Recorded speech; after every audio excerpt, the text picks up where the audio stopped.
Shalom, shalom, bien-aimés dans le Seigneur.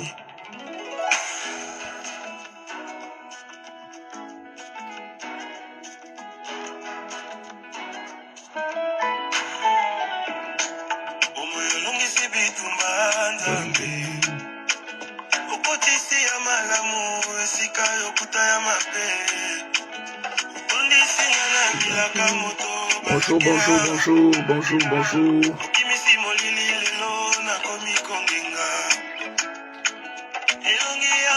Ekomi ya koseka Nzambe.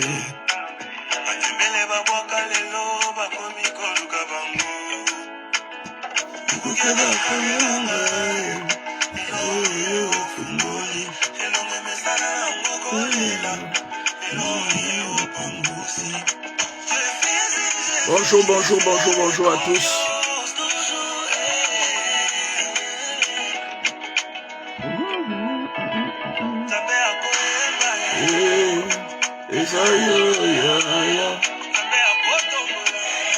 Bonjour, bonjour, j'aimerais aborder un petit sujet. Bonjour Sœur David, j'espère que vous allez bien. J'aimerais aborder un petit sujet, j'aimerais prendre 10 minutes de votre temps. J'aimerais prendre 10 minutes de votre temps pour parler d'un phénomène que nous avons constaté, que nous sommes en train de constater, un phénomène qui grandit dans l'Église, à propos des fausses prophéties. Donc on va attendre quelques minutes que quelques personnes se connectent. Sœur David, pour votre information. Bonjour ma fille Grâce Divine. Pour votre information, Sœur David, je serai à Vitry. Je vais prêcher à Vitry le 8 juin. Je vous enverrai en inbox l'adresse précise. Voilà. Donc on va attendre un peu que certaines personnes se connectent. On va attendre que quelques personnes se connectent. J'espère que vous allez bien. J'espère que vous allez bien.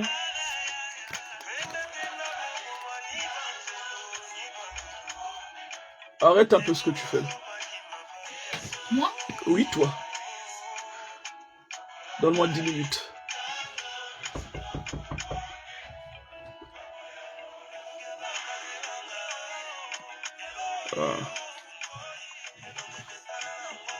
Va voir qui c'est.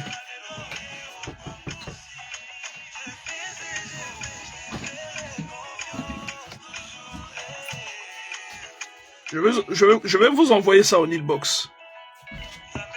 Je vais vous envoyer ça en inbox. Bonjour Anna Kimura. Bonjour, bonjour, bonjour à tous. Bon, je pense qu'on peut déjà commencer, au lieu de prendre encore plus de temps.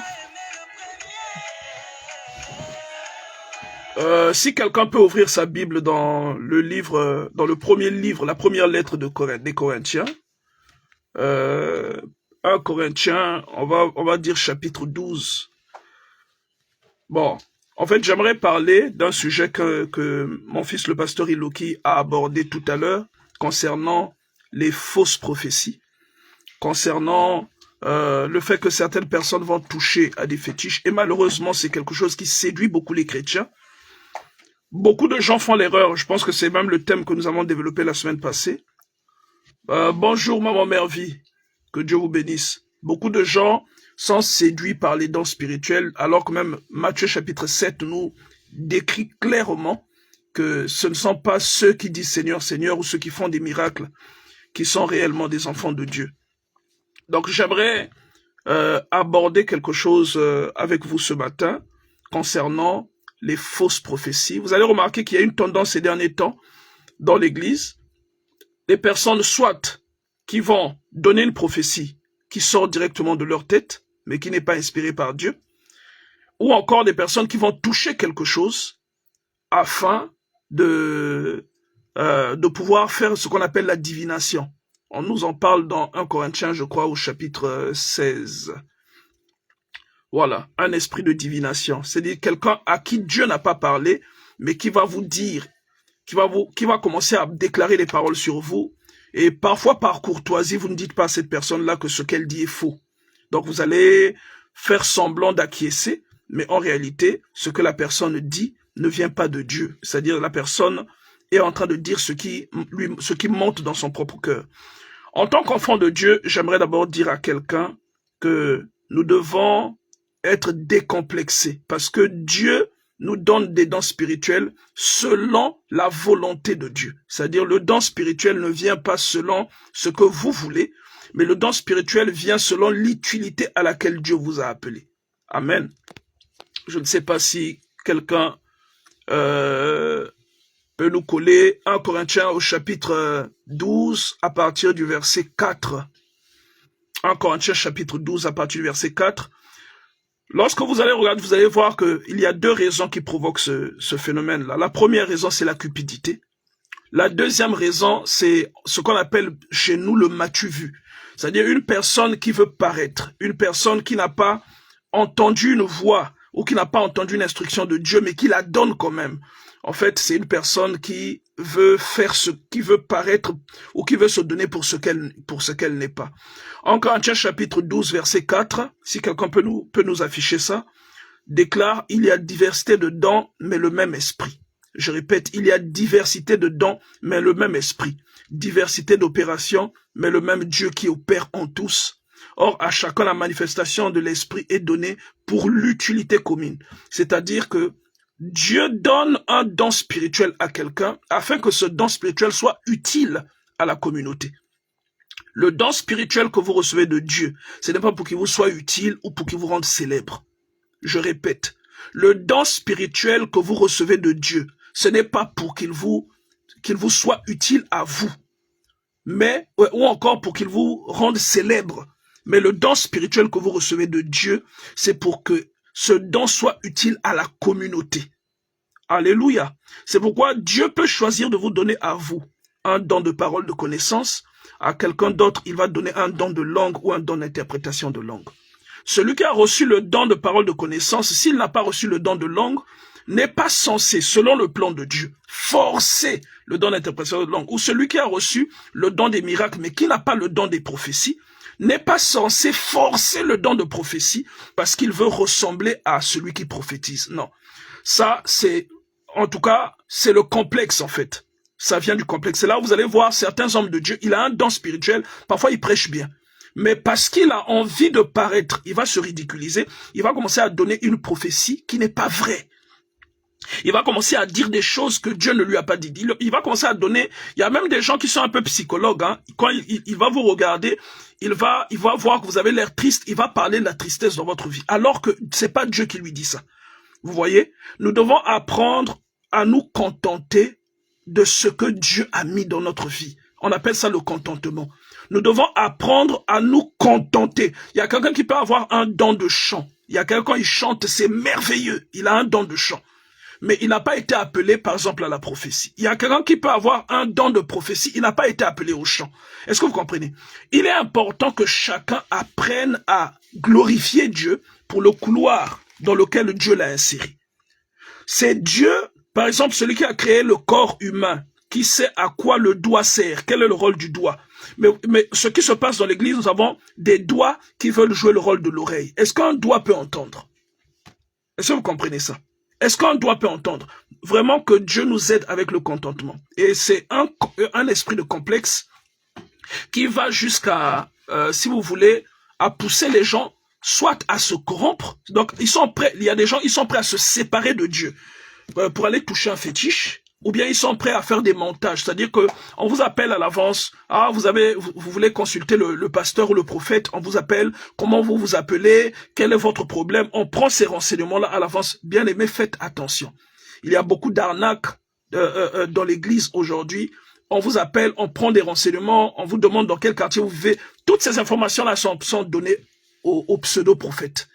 Et au moment de la consultation, ou au moment du culte, le prophète sort ces informations. Il vous demande même, est-ce que vous et moi, on s'est déjà vu? Mais au fond, ce sont les informations que le protocole a recueillies en vous téléphonant. Ce sont ces informations-là qui sont données. La Bible dit, 1 Corinthiens chapitre 12, au verset 6, il y a diversité d'opérations, mais le même Dieu qui opère en tous. Ça veut dire quoi? Que celui qui impose les mains pour que quelqu'un guérisse et celui qui prophétise, c'est Dieu qui se manifeste en eux. Donc celui qui prophétise, Dieu ne se manifeste pas plus en lui que celui qui modère. C'est pareil. Chacun s'illustre en fonction de l'appel qu'il a reçu de Dieu. Chacun, c'est-à-dire que le meilleur moyen de tuer ce que Dieu a déposé en vous, c'est de chercher à aller faire ce que Dieu a déposé dans quelqu'un d'autre. Parce que ce à quoi Dieu vous a appelé, c'est ce qui est censé vous distinguer. Ce à quoi Dieu vous a appelé, c'est votre identité. Alléluia. Ce à quoi, je vais rappeler à quelqu'un, David, la première fois qu'il est rentré dans un palais, j'ai l'habitude de le dire, la première fois qu'il a visité le palais du roi et qu'il a séjourné dans le palais, c'était parce qu'il avait un don dans la musique. C'est pas seulement, pourtant David, c'était un guerrier, d'accord? Mais David était un poète et il était musicien. Donc la première chose qui a fait que David entre dans un palais, c'était son don de musique. Alléluia, mais pourtant c'est un homme de prière. Et la Bible le décrit aussi comme un prophète. Est-ce que vous voyez? Mais c'est pas le don de prophétie qu'il a emmené au palais, c'est le don de musique. Parce que lorsque le roi piquait ses cerceaux, David venait, il jouait à la harpe. Aujourd'hui, on aurait dit à la guitare. Et il chantait et le roi s'apaisait parce que la musique qu'il jouait permettait de désenvoûter le roi. Cette musique-là désenvoûtait Saül. Donc il avait un don tel que quand il chantait, il pouvait chasser des démons en chantant. Lui, il ne chassait pas les démons en criant ou en battant les mains, comme font les gens aujourd'hui dans la plupart des églises. C'est un peu comme si vraiment les démons ont peur du fait que nous battions les mains ou ont peur du son de notre voix, ou bien c'est comme si les démons ont peur du nombre que nous sommes. Bien aimé, le démon, même ta Bible, le démon n'a pas peur de ta Bible. Le démon a peur de l'esprit qui est en toi. Alléluia. Le démon a peur de l'esprit qui est en toi. Ce n'est pas parce que vous allez imiter le don de prophétie ou le don des langues que votre ministère va grandir. Le ministère grandit lorsqu'on s'attelle à faire ce que Dieu nous a appelés à faire. Alors la Bible dit dans 1 Corinthiens chapitre 12 verset 7, « Or à chacun la manifestation de l'esprit est donnée pour l'utilité commune. » À chacun. C'est-à-dire Dieu donne à chacun une manifestation particulière de son esprit. Amen. Dieu donne à chacun de nous une manifestation particulière. Ça veut dire que comment Dieu se manifeste chez vous, c'est pas comme ça qu'il va se manifester au travers de moi. Après, de par le monde, il y a des dons, des personnes qui vont manifester des dons qui se ressemblent.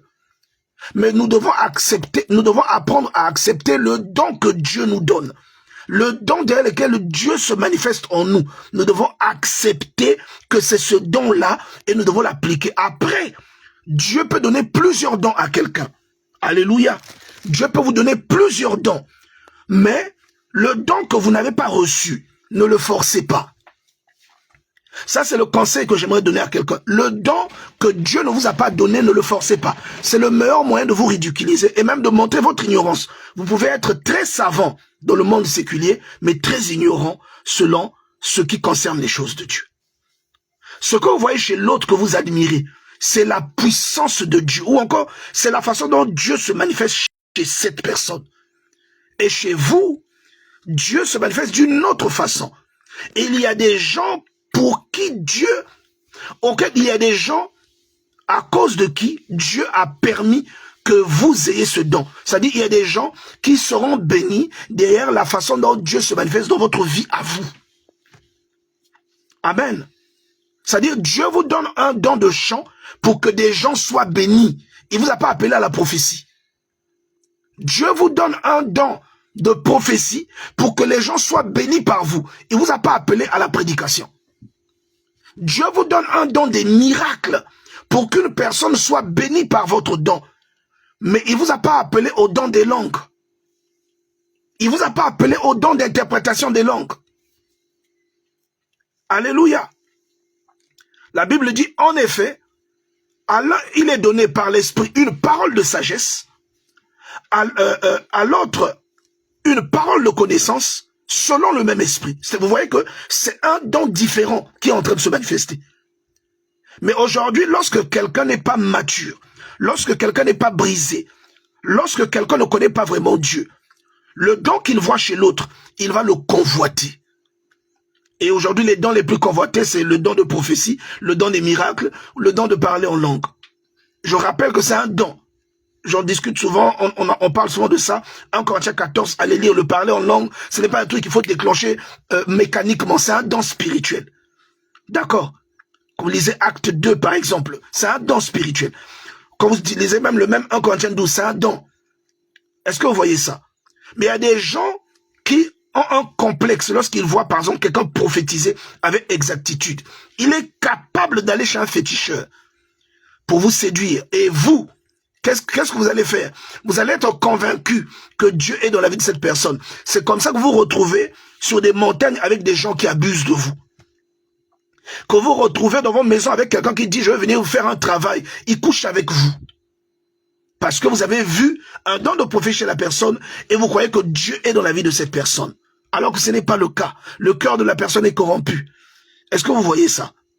La Bible dit dans 1 Corinthiens, chapitre 9, l'Esprit donne à un autre le don de la foi, à un autre le don des guérisons par le même esprit, à un autre le don d'opérer des miracles, à un autre le don de prophétie, à un autre le don de discernement des esprits, à un autre la diversité des langues, à un autre l'interprétation de langues. Un seul et même esprit opère toutes ces choses, les distribuant à chacun. C'est-à-dire l'Esprit de Dieu donne à chacun de nous. Alléluia. Il donne à chacun. Sœur David, par exemple, à vous, l'Esprit va vous donner un don lorsque vous priez pour quelqu'un, même dans votre maison. Vous intercédez, vous priez pour quelqu'un. Le problème de cette personne est résolu. Maman exaucée, vous allez avoir un don lorsque vous dormez, vous faites un songe sur quelqu'un. C'est pour que Dieu vous donne des indications. Parfois, quelqu'un d'autre n'a pas ce don-là, mais vous l'avez. N'allez pas forcer un don que vous n'avez pas, parce que Dieu n'est pas glorifié derrière. Alléluia. Dieu n'est pas glorifié derrière un don qu'il ne vous a pas donné, mais que vous forcez. Vous allez vous ridiculiser et vous allez contribuer à ternir l'image que Dieu veut donner à l'Église. Donc, il y a des gens qui critiquent l'Église. Il faut savoir que parfois, certaines critiques de l'Église viennent de ce que certains d'entre nous faisons. Du fait que nous ne nous contentons pas de ce que Dieu nous a donné. Cela donne à d'autres l'occasion, ou encore cela déclenche des moqueries. Mais nous sommes nous-mêmes les personnes qui occasionnons ces choses-là. Alléluia. La Bible dit, car comme le corps est un, et a plusieurs membres, et comme tous les membres du corps, malgré leur nombre, ne fonctionnent, plutôt ne forment qu'un seul corps, ainsi en est-il de Christ. Donc vous n'avez pas le don de prophétie, ne le forcez pas. Vous levez un tel, voilà, je déclare et je décrète, vous n'avez pas ce don. Et vous allez voir même après, la personne reviendra par vous dire que ce que vous avez dit, c'est pas accompli, même 2 ans après. Mais ça va déteindre sur le sérieux ou sur le respect qu'on est censé avoir de vous. Ou même sur l'authenticité que votre ministère est censé témoigner. Alléluia. Si nous lisons 1 Corinthiens chapitre 12, à partir du verset 28, la Bible dit, bon, d'abord à partir du verset 27, la Bible dit, vous êtes le corps de Christ et vous êtes ses membres, chacun pour sa part. C'est-à-dire chacun de nous joue le rôle que Dieu lui a donné. Il y en a un, c'est le doigt, un autre, c'est l'orteil, un autre, c'est le nez, un autre, ce sont les narines, un autre, ce sont les dents, un autre, c'est la bouche, un autre, c'est la langue. Chacun de nous est appelé à quelque chose. Et nous devons apprendre à nous contenter de ce à quoi Dieu nous a appelés. Le fait d'admirer, c'est bien, parce que l'apôtre Paul dit que nous devons aspirer à des dons. Mais le fait de convoiter le don que nous n'avons pas, au point de le reproduire faussement, c'est un péché. Et c'est une preuve d'ignorance. C'est même la preuve que nous sommes complexés. Le fait d'aller chez un marabout pour qu'on nous fasse des gris-gris, afin de quand nous regardons quelqu'un, nous voyons ce qu'il y a dans la vie. Beaucoup de gens le font, les Ngunza le font, beaucoup de gens le font. Ils lisent des livres pour avoir des visions. Beaucoup de gens le font. Et ce ne sont pas toutes les personnes qui vous donnent des paroles de connaissance qui travaillent avec le Saint-Esprit. Alléluia. Je vous rappelle que les esprits, quand vous sortez du monde charnel, vous êtes dans le monde des esprits, les esprits voient ce que vous et moi, nous ne voyons pas. Donc, quelqu'un qui est lié à un esprit peut voir. Nous avons cet exemple-là dans le livre le premier livre de Corinthiens. Je crois que c'est au chapitre, non, le Acte des Apôtres, pardon, je crois que c'est au chapitre 19, si ma mémoire est bonne. Chapitre 16, chapitre 19, quelqu'un peut me poster ça. 1 Corinthiens, chapitre 16, verset 16. 1 Corinthiens, chapitre 16. Où il y a une femme qui est habitée par un esprit de...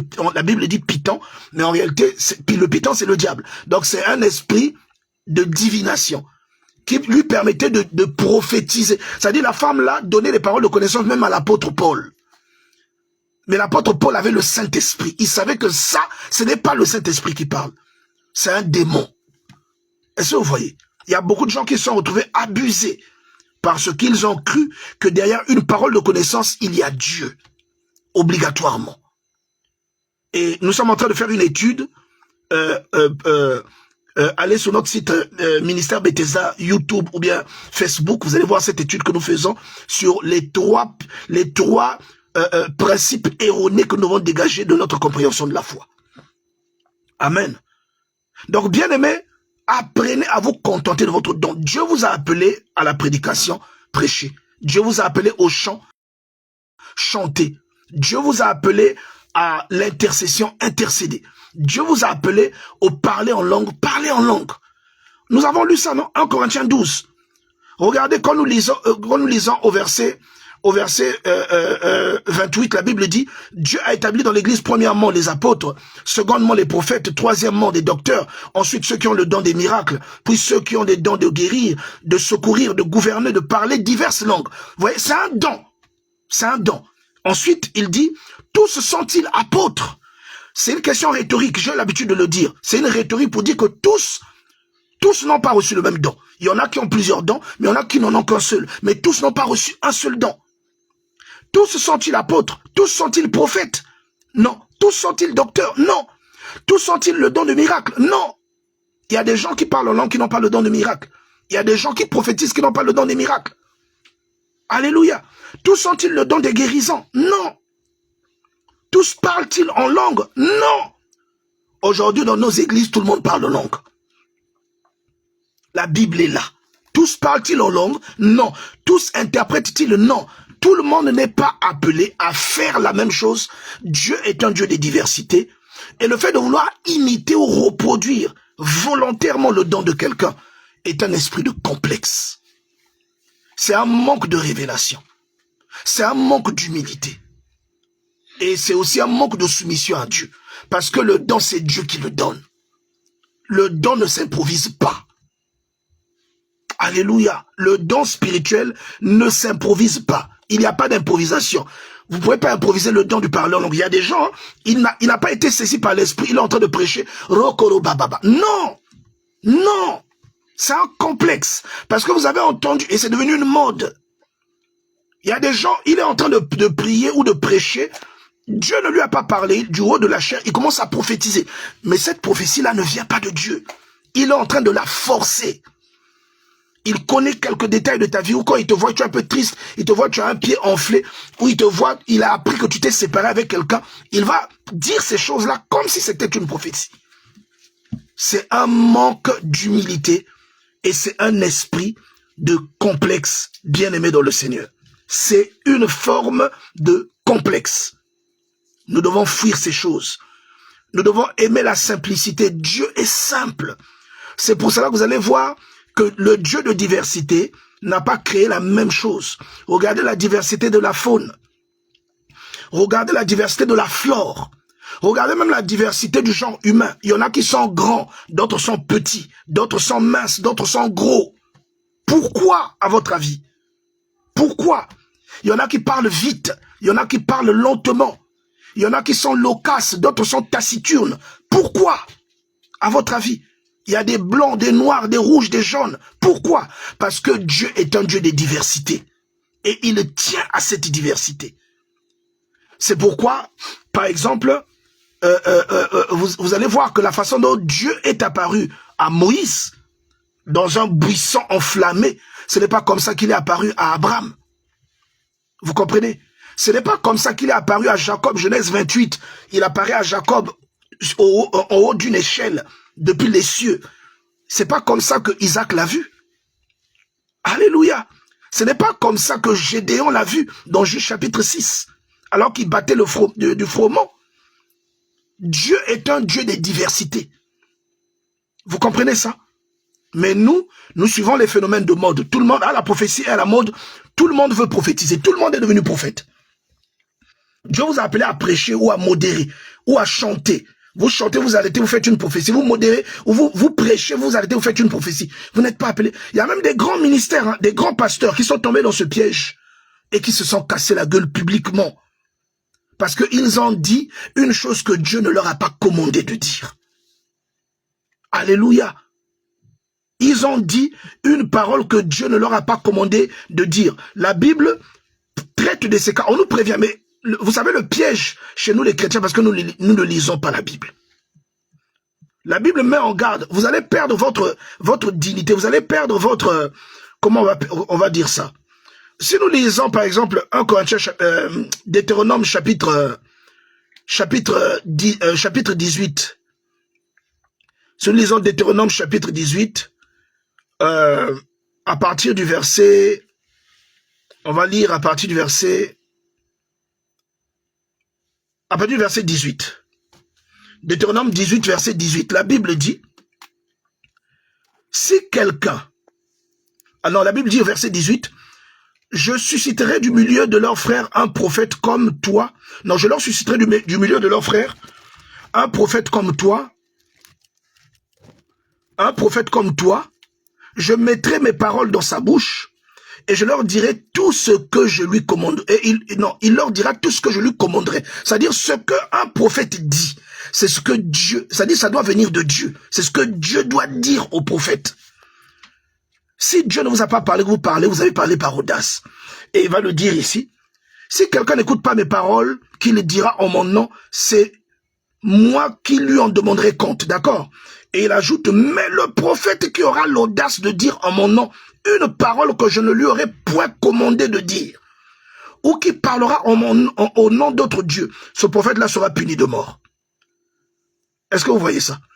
Et la Bible ajoute, au verset 22, quand ce que dira le prophète n'aura pas lieu, et il y en a beaucoup, il y a des gens, même moi, il y a des gens qui m'ont dit beaucoup de choses qui ne sont pas arrivées, mais les gens là, ce sont des personnes sérieuses, mais qui n'ont pas le don de prophétie. Alléluia. C'est des personnes sérieuses qui n'ont pas le don de prophétie, mais qui disent des choses parce que ces personnes-là veulent imiter des dons spirituels. Amen. Des personnes que j'aime beaucoup, mais qui n'ont pas ce don-là, mais qui ont vraiment apôtre, voilà, qui me disent, mais ça n'arrive pas. Parce que ces gens-là n'ont pas le don de prophétie. Et la Bible dit, quand ce que dira le prophète n'aura pas lieu et n'arrivera pas, ce sera une parole que l'Éternel n'aura point dite. C'est par audace que le prophète l'aura dite. N'aie pas peur de lui. Donc Dieu est en train de dire que celui qui dit une parole qui n'arrive pas, c'est une parole. Non, arrêtons un peu de trouver des excuses bien-aimées dans le Seigneur à des personnes qui disent des choses que Dieu n'a pas dites. Et parce que ces personnes sont populaires, on va dire non, parfois Dieu peut dire une chose, ça s'accomplit. Arrêtez ça. Arrêtons. Arrêtons. Oui, certes, quand nous lisons le premier et le deuxième livre de Samuel, nous voyons ce qu'il se passe avec le prophète Élie, avec le sacrificateur Élie et ses enfants. Dieu annonce une chose, il dit qu'il n'accomplira plus ce qu'il avait dit. Ce que Dieu avait dit, il ne l'avait pas dit à Élie. Il avait dit à Aaron, parce que Élie était de la tribu de Lévi. Bref. On va revenir là-dessus plus tard. En fait, ça n'a aucun rapport. Le contexte n'est pas le même. Alléluia. Le contexte n'est pas le même. Il y a des personnes qui disent des choses, mais ces choses-là ne viennent pas de Dieu. Vous n'êtes pas obligé, pour qu'on croie en vous, de vous lever, de dire, ma sœur, je vois telle chose, je vois telle chose. Vous n'êtes pas obligé de dire ça. Dieu est glorifié lorsque vous faites ce que Dieu... Lorsque vous manifestez le don que Dieu a déposé en vous, là, Dieu est glorifié, mes amis. Lorsque vous inventez, vous êtes à votre propre service. Vous ne servez plus Dieu. Lorsque vous inventez quelque chose, ce que vous faites, vous le faites pour vous, pour votre gloire. Ce n'est plus pour la gloire de Dieu. Non, je suis en train de voir un truc et vous parlez aussi en langue. Non, ça, il faut qu'on arrête ces choses-là. Ce n'est pas Dieu que nous glorifions en faisant ça. Alléluia. Ce n'est pas Dieu que nous glorifions en faisant de telles choses. Amen. Dieu n'est pas glorifié. Je suis sûr que si on pouvait même voir les anges de Dieu qui sont là au moment où nous faisons ça, parfois ils nous tournent le dos quand nous faisons ça. Nous devons craindre Dieu. C'est aussi ça l'intégrité. L'intégrité, c'est aussi ne pas faire ce que Dieu ne nous a pas commandé de faire. L'intégrité, c'est aussi ne pas faire semblant d'avoir un don que nous n'avons pas. L'intégrité, c'est aussi ne pas feindre d'être saisi par l'esprit et de parler en langue. Ça aussi, c'est de l'intégrité. La probité morale. Alléluia. Ça aussi, c'est de l'intégrité. L'authenticité du ministère éclot de ce que Dieu a mis dans nos mains. Même si Dieu vous a seulement appelé à balayer l'église, c'est de là que vous serez bénis. C'est à partir de là que vous serez bénis. Ce n'est pas en vous transformant en prophète. Il y a des personnes qui ont des ministères de chant, mais qui sont devenus des pasteurs. Vous allez voir que aujourd'hui, leurs ministères sont moqués. Attention, je fais exception par exemple au cas du pasteur Atoms. Les gens l'ont connu en tant que chantre, mais le pasteur Atom était prédicateur avant d'être chantre. Il était prédicateur même avant adorant l'Éternel. Il était appelé à la prédication. Alléluia. Et nous pouvons le ressentir quand nous l'écoutons. Et il le témoigne lui-même, il était prédicateur. Le monde l'a connu derrière le chant, mais il était prédicateur déjà. D'accord? Mais il y a des gens, Dieu les a appelés au chant. Et ils sont devenus des pasteurs. Vous allez voir qu'à partir de ce shift, leur ministère n'est plus le même. À partir de ce shift, ils sont devenus la risée des gens. Ils imposent les mains aux gens et on se moque d'eux. Leurs ministères sont maintenant aujourd'hui exposés. C'est devenu des occasions de scandales. Des scandales sexuels. Vous voyez? Des scandales de X ou Y point. Alors que tant qu'ils étaient demeurés dans le champ, Dieu était glorifié. Et ça, c'est des exemples qui doivent nous enseigner. Que lorsque Dieu nous appelle à quelque chose, nous devons demeurer dans cette chose. Lorsque Dieu nous appelle à quelque chose, c'est au travers de cette chose-là que Dieu va se glorifier, va glorifier son nom. Ce n'est pas parce qu'on va aller... Bon, nous, on est plus intelligents que Dieu. On est plus intelligents que Dieu. Dieu nous appelle à la prédication. Nous, on veut prophétiser. La Bible dit aspirer aux dons de prophétie. 1 Corinthiens 14 nous dit ça. Ça veut dire que nous devons le rechercher, mais ça ne veut pas dire que nous devons l'improviser. Amen. Ça ne veut pas dire que nous devons l'improviser. Nous devons aspirer, mais nous ne devons pas improviser. Dieu donne à celui qui demande.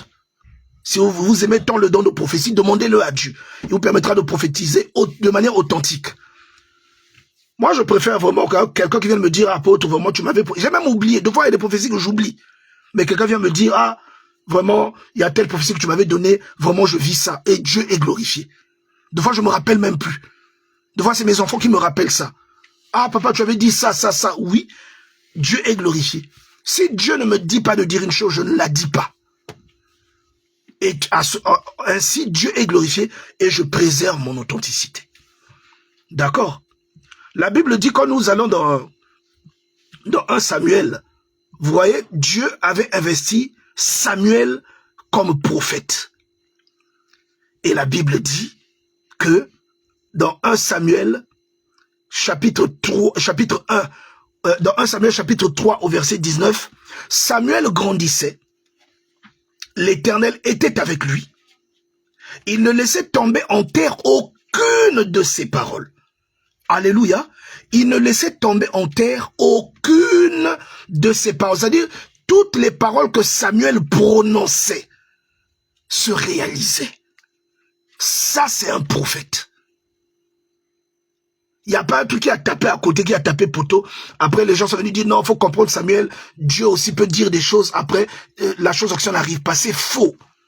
La Bible dit, je veille sur mes paroles pour l'accomplir. Alléluia. La chose que Dieu montre qui n'arrive pas, c'est la chose pour laquelle il vous demande d'intercéder.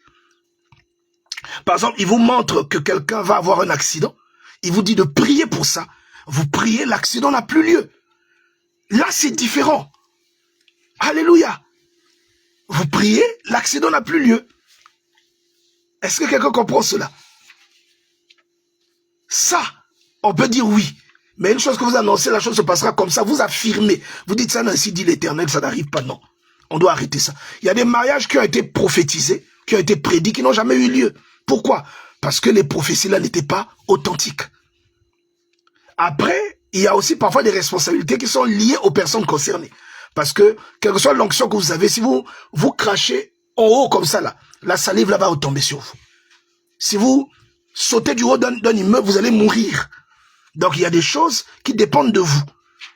Mais ce que Dieu dit, ce que Dieu nous recommande aujourd'hui, dans 1 Corinthiens chapitre 12, c'est que chacun de nous doit se limiter, bien aimé dans le Seigneur, à ce à quoi Dieu l'a appelé. Alléluia. Il y a beaucoup de faux prophètes. Il y a une parole que j'aime beaucoup dans 1 Jean chapitre 4 verset 1. Bien-aimés, n'ajoutez pas foi à tout esprit, mais éprouvez les esprits pour savoir s'ils sont de Dieu, car plusieurs faux prophètes sont venus dans le monde. Il y a des familles qui ont été brisées parce qu'il y a des gens qui ont donné des prophéties qui ne sont pas des prophéties. Il y a des mariages qui ont été brisés parce que quelqu'un a dit à quelqu'un, ça c'est pas ton mari, ça c'est pas ta femme. Et vous rendrez compte à Dieu pour ça. Alléluia. Nous devons apprendre, bien-aimés dans le Seigneur. Nous devons apprendre à rester dans le couloir dans lequel Dieu nous a appelés. Il y a une parole que j'aime beaucoup. La plupart de mes enfants aiment beaucoup cette parole aussi. Proverbe chapitre 22, verset 29. Si tu vois un homme habile dans son ouvrage, notre ouvrage, c'est ce à quoi Dieu nous a appelés. Alléluia. Notre ouvrage, notre travail, c'est ce à ne pas confondre avec notre métier ou avec notre emploi. Je dis notre travail. C'est ce à quoi Dieu nous a appelés. Il dit, si tu vois un homme habile dans son ouvrage, il se tient auprès des rois. C'est-à-dire, plus vous allez faire correctement ce que Dieu vous a appelé à faire, ce avec quoi Dieu vous a doté, plus vous allez le faire correctement, plus vous allez monter. Alléluia. Plus vous allez monter. Si tu vois quelqu'un d'habile dans son ouvrage, il se tient auprès... Non, si tu vois quelqu'un d'habile dans son ouvrage, il se tient auprès des rois, il ne se tient pas auprès des gens obscurs. Celui qui fait correctement ce à quoi Dieu l'a appelé, sa place est auprès des rois. C'est une façon de dire que quand vous vous concentrez sur ce à quoi Dieu vous a appelé, vous vous concentrez dans le domaine dans lequel Dieu vous a appelé, vous allez monter, vous allez monter, vous allez monter. Si Dieu vous a appelé à la maçonnerie, vous devenez caroleur. Bien aimé, qui fera la maçonnerie? Si Dieu vous a appelé à la prédication, vous devenez prophète. Il y a des prédicateurs qui sont prophètes. Il y a des pasteurs qui sont prophètes. Il y a des docteurs, des enseignants qui sont prophètes. Mais tous ne le sont pas. 1 Corinthiens 12, on a lu ça tout à l'heure. Tous ne le sont pas. Alléluia. Tous ne le sont pas. 1 Corinthiens chapitre 12, on va repartir là-bas. 1 Corinthiens chapitre 12, on va aller au verset 29. La Bible dit, tous sont-ils apôtres? Tous sont-ils prophètes? Tous sont-ils docteurs? Ça dit, tous enseignent-ils? Non. Il y a des gens qui sont appelés à la prophétie, d'autres à la prédication, d'autres à l'enseignement, d'autres à l'exhortation. Alléluia. D'autres à la modération. Mais tous ne sont pas appelés à la même chose. Tous ne jouent pas le même. Tous ne peuvent pas jouer le même rôle. La Bible dit que vous êtes le corps de Christ et vous êtes ses membres, chacun pour sa part. C'est-à-dire chacun de nous a un rôle précis, particulier. Chacun de nous a un rôle. Et votre rôle n'est pas forcément le rôle de l'autre. Alléluia. Aspirez aux dons les meilleurs. Alléluia. Nous devons aspirer aux dons. Mais tous ne font pas la même chose. Quelqu'un viendra me parler de Marc 16. Voici les signes qui accompagneront ceux qui auront cru. Bien aimé. Ok, comme on dit qu'ils saisiront des serpents, va saisir le serpent. Ils boiront des breuvages empoisonnés. Vous connaissez les hommes de Dieu, ils ont bu du poison, ils sont morts. Mais ils étaient des hommes de Dieu authentiques. Qu'est-ce que cela veut dire? Cela ne veut pas dire que c'est un package groupé. Mais cela parle de la diversité des signes qui seront manifestés. On va aller dans la parole en question.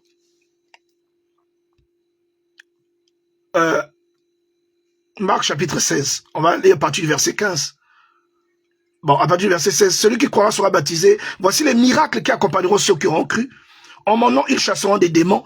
Il y a beaucoup d'entre nous qui parlons en langue parce que on dit que dans Marc 16, on dit ils parleront de nouvelles langues. Mais pourtant, vous voyez bien que parfois il y a des démons qui oppressent vos vies. Bizarrement, les signes là, c'est vraiment le parler en langue qui est prééminent. Mais le démon qui combat votre vie, lui, ce signe-là de Marc 16, dans votre vie, il n'existe pas. Seulement le parler en langue qui est cité ici, ils parleront de nouvelles langues. Et c'est au pluriel, hein, les nouvelles langues là. Mais nous, la langue que nous mettons là, c'est le rokokoko. Le parler en langue de Acte chapitre 2, on a oublié ça. On a oublié le parler en langue de Acte chapitre 2. Là où on parlait, tu comprenais dans ta langue maternelle, où tu comprenais la langue que tu n'as jamais parlé. L'apôtre Paul dit dans 1 Corinthiens 14, quel que soit le nombre de langues qu'on a sur la terre, il n'y a aucune langue qui soit inintelligible. C'est-à-dire toutes les langues sont intelligibles. Mais nous sommes maintenant dans un tohu-bohu. Nous sommes aujourd'hui dans les requérés bababa. On apprend même ça, au fait. On apprend ça. Pourquoi? Parce qu'on veut imiter. Parce qu'on est complexé. On ne veut pas se contenter. Tout le monde parle en langue. C'est un phénomène de mode. Moi aussi, je veux parler en langue. Non, c'est un don spirituel, mon ami. C'est un don spirituel. Alléluia. C'est un don spirituel. Cité dans les dons de 1 Corinthiens chapitre 12. C'est un don spirituel.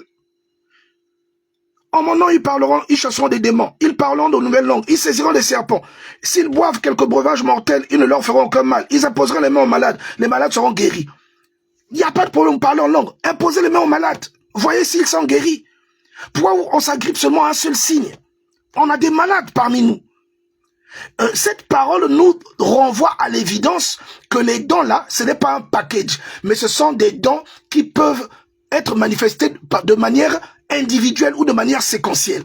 Ou des dons qui peuvent être attachés à une personne, un ministère, mais pas dans leur ensemble. Cette parole-là nous démontre ça. De 1 Corinthiens 12. Cette parole confirme 1 Corinthiens 12. Ils imposeront les mains aux malades, les malades seront guéris. Vous voyez que là, on parle du don de guérison. Est-ce que vous voyez? On parle du don de guérison. Ils saisiront des serpents. On parle du don des miracles. Ils chasseront des démons. Ça, c'est un don de puissance. Ils parleront de nouvelles langues. C'est un don de langue. Ça rejoint 1 Corinthiens chapitre 12.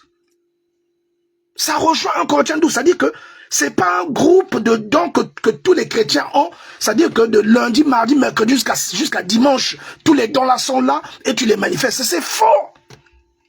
Dieu est un Dieu de diversité. Il ne donne pas tout à tout le monde. Il donne de manière séquentielle et subdivisée.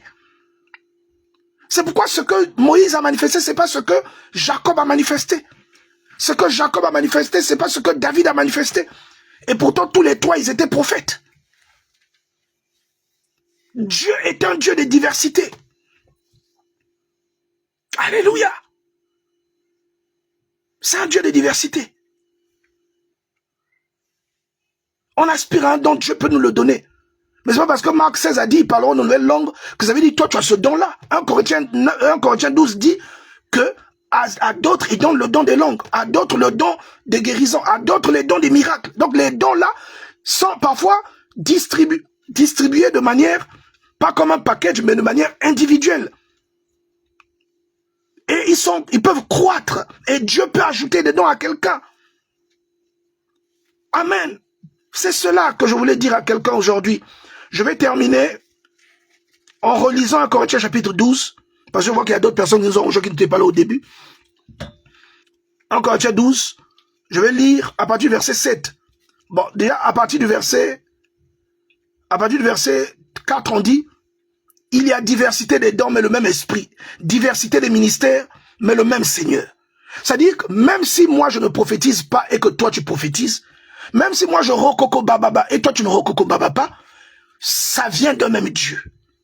Mais il n'est pas dit que tous on aura ça. Non. Lisez au verset 28, vous allez voir. C'est ce qu'on dit là. Tous on n'aura pas ça. Chacun aura selon l'utilité. Il y a diversité d'opérations, mais le même Dieu qui opère en tous. À chacun la manifestation de l'esprit est donnée pour l'utilité commune.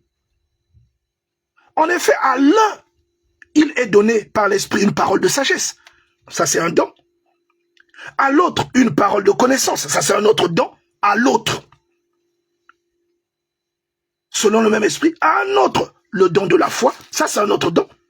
Pas la foi de oh, tu crois en Dieu, non. Le don de la foi. Tu déclares une chose, elle arrive. À un autre, le don de parole de connaissance. Ça, c'est un autre don. D'accord? À un autre, le don de guérison. Ça, c'est un autre don. À un autre, le don d'opérer des miracles. Est-ce que vous ne voyez pas Marc 16 ici? Vous voyez que l'apôtre Paul décortique Marc 16 ici. Alléluia. L'apôtre Paul décortique Marc 16. Vous voyez ça? À un autre, le discernement des esprits. Vous voyez? Il y a des gens, on appelle ça le discernement des signes, des présages, des songes, des esprits. C'est quand tu vois une situation, tu sais discerner.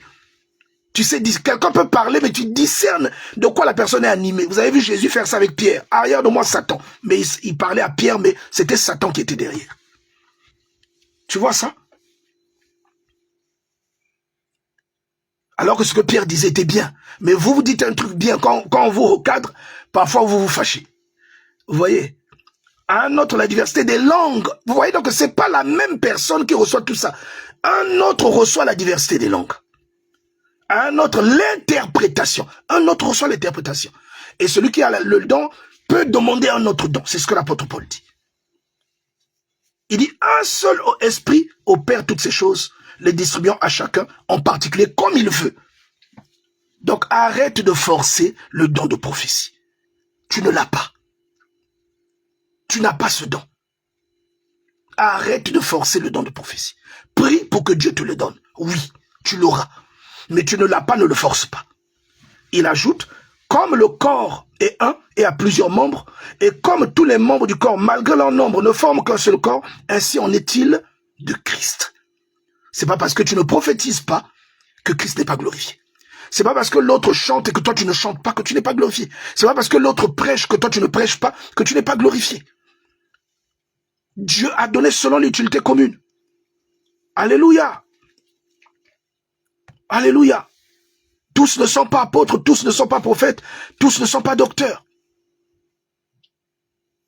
Tous ne parlent pas, tous ne font pas de miracles, tous n'ont pas le don de guérison, tous ne parlent pas en langue, tous n'interprètent pas. Sortant des émotions, sortant des phénomènes de mode, sortant des choses que nous avons héritées des pères ou des églises que nous avons fréquentées parce qu'on enseigne comme ça, ou des enseignements que nous avons écoutés des pères qui ont hérité de leur père. Retournons dans la parole. Retournons dans la parole. J'ai toujours dit, la parole d'un homme de Dieu, quelle que soit sa popularité, quelle que soit l'authenticité de son miracle, la parole d'un homme de Dieu ne dépasse pas la parole de Dieu lui-même. Et la parole d'un homme de Dieu n'est pas systématiquement la parole de Dieu. Quand Dieu parle, il parle au travers des hommes. Mais quand un homme parle, ce n'est pas toujours Dieu qui parle. Amen. L'apôtre Paul et l'apôtre Pierre se sont disputés parce que quand Jacques est arrivé, Pierre, qui était avec Paul et les païens, Pierre s'est esquivé. Est-ce que quelqu'un comprend ça? Est-ce que ce que Pierre faisait venait de Dieu? Ça reste un être humain. Alléluia. Ça reste un être humain. Amen. On va lire Galates chapitre 2, verset 12. En effet, à l'arrivée de quelques personnes envoyées par Jacques, envoyé par Jacques. Attends, je vais lire à partir du verset... voilà, à partir du verset 11. Mais lorsque Céphas, donc Pierre, vint à Antioche, je lui résista en face parce qu'il était répréhensible. En effet, avant l'arrivée de quelques personnes envoyées par Jacques, il mangeait avec les païens. Et quand les personnes furent venues, il s'esquiva et se tint à l'écart par crainte des circoncis. Vous voyez que là, c'est Pierre, hein, c'est l'apôtre. Mais vous voyez que ce qu'il a fait n'est pas bien. Mais pourtant, c'est l'apôtre Pierre. Donc, est-ce que là, c'est Dieu qui agissait en lui? Donc, c'est pour vous dire que un être humain, c'est un être humain. Quand Dieu parle, il parle par des hommes. Mais quand l'homme parle, ce n'est pas toujours Dieu qui parle. Pour être sûr que nous sommes dans la volonté de Dieu, retournons dans la parole. Laissons les émotions, laissons les copier-coller, retournons dans la parole. Alléluia. Que Dieu vous bénisse. Je prie pour que quelqu'un soit édifié, que quelqu'un partage cette édification que nous avons vue ensemble, que nous avons expérimenté ensemble. Que le Seigneur visite vos maisons. J'aimerais faire une prière. J'aimerais faire une prière. Si tu peux prier avec moi là où tu es. Que le Seigneur vraiment nous ouvre les yeux pour que nous sortions de ces phénomènes-là, de mode. Père, nous te rendons grâce, nous te bénissons, te célébrons, à cause de la bonté que tu as manifestée au milieu de nous. Nous te disons merci pour la grâce que tu nous as communiquée ce matin. Et Seigneur, nous savons que la vérité, c'est ta parole. Et nous prions pour que notre cœur nous conduise toujours auprès de toi, par le moyen de ta parole. Tu l'as toi-même dit dans Jean 15, à partir du verset 4. Il est important que tes paroles soient en nous. C'est le seul moyen de demeurer dans ta vérité. J'aime beaucoup l'attitude des chrétiens de Béret.